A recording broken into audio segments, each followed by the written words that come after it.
States. We always knew that Justin Trudeau had a bizarre obsession with China. It would be an understatement. We know that he admires their basic dictatorship. But does Canada now have a China problem? Hello, I'm Adrienne Batra. With me are Jamil Javani and Brian Lilly. I don't say that lightly, Brian. We know that there's all sorts of stories out there about Chinese operatives having come to Canada and working in our labs, stealing our intellectual property and then sending it back to China. We've now heard about an RCMP contract that went to a agency that was related to the Chinese Communist Party. Now that contract suspended. But we also know the Prime Minister himself has not been able to stand up to China in our best interest. We still don't even have answers as to how COVID started. We don't have the real answers. So what is Justin Trudeau going to do about this China problem? Probably very little other than thump his chest, which he started doing this week. He was asked about the contract in a news conference in Montreal on Wednesday, and he started to blame the civil service. He singled out the independent civil service and said they will have a lot of questions to answer about this. Make sure we're figuring out how this could continue to happen and make sure that Canada is not signing contracts with the lowest bidder that then turn around and leave us exposed to security flaws. We will have some real questions for the independent public service that signed these contracts, and we'll make sure that this has changed going forward. It's high time that happens. But really, he's the answer. This contract was awarded in 2021. His government's newfound decision to be tough with China only goes back about 2 weeks. So it's not like he was sending signals.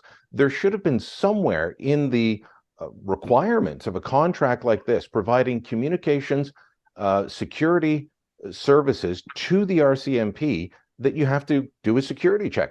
Public Works has already said they did not do that. This company that got the contract, Sinclair Technologies, is owned by a company out of Richmond, BC called Nordsat. Nordsat is owned by Hytera. Hytera is owned 10% by the Chinese Communist Party, by the government, and has extensive working relationship with the Ministry of Public Security in China. They've been banned in the United States since 2019 from any government contracts over security concerns. All of that should have set off red flags. It should have made people say, wait a minute, we shouldn't be doing this.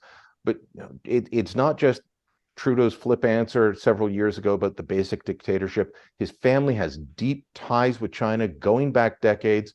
There's a switch that has to go off in him to realize, the way most of our allies have, that the dictatorship in Beijing, engagement with them has not worked. That's what we all hoped. We'd go engage with China. They would become benign superpower. That's not happening. They're going in the other direction. He needs to make that change.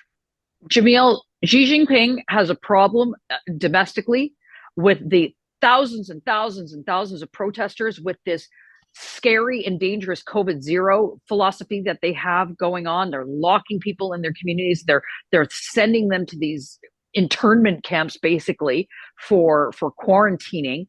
But now some of that is eased only because the international media has put a spotlight on all the protests that are going on. And if the Chinese like anything, they want discipline, and they want everybody to be a collective and everybody agree with the government.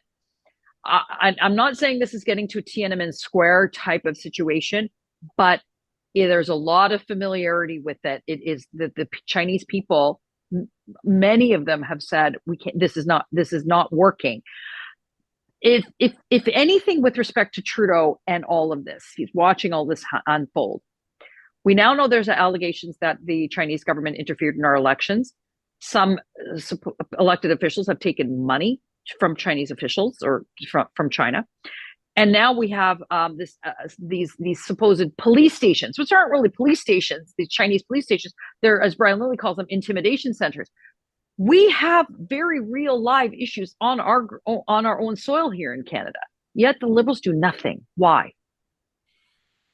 Well, I think there's, the natural temptation to conclude that the Liberals see themselves benefiting from having a cozy relationship with the Chinese Communist Party.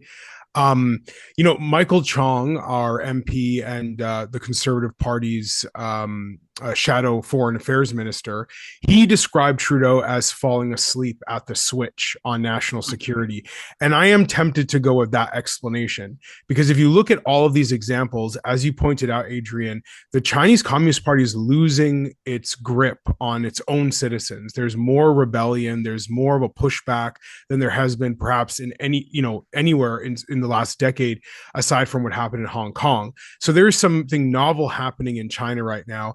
And still, we see example after example of Trudeau being unable to really distance himself and his party from this government, which makes me think that he's probably just hasn't been paying close attention and doesn't understand what's at stake here. This is really serious stuff. And the Liberal Party continues to treat it like it's just another political issue, just another civil service decision that went wrong.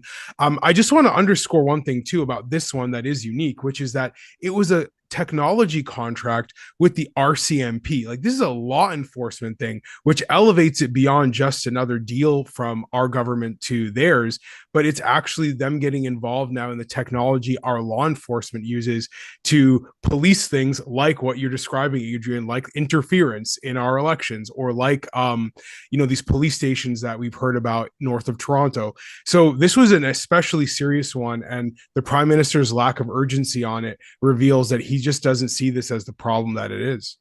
Brian, there was a time when Canadians could look at least south of the border and say we have a strong government down there that would be looking at our best interests too against a big force like China. That's not the case right now, because the Biden government, the Biden administration, probably is equally as compromised when it comes to China. Last word to you.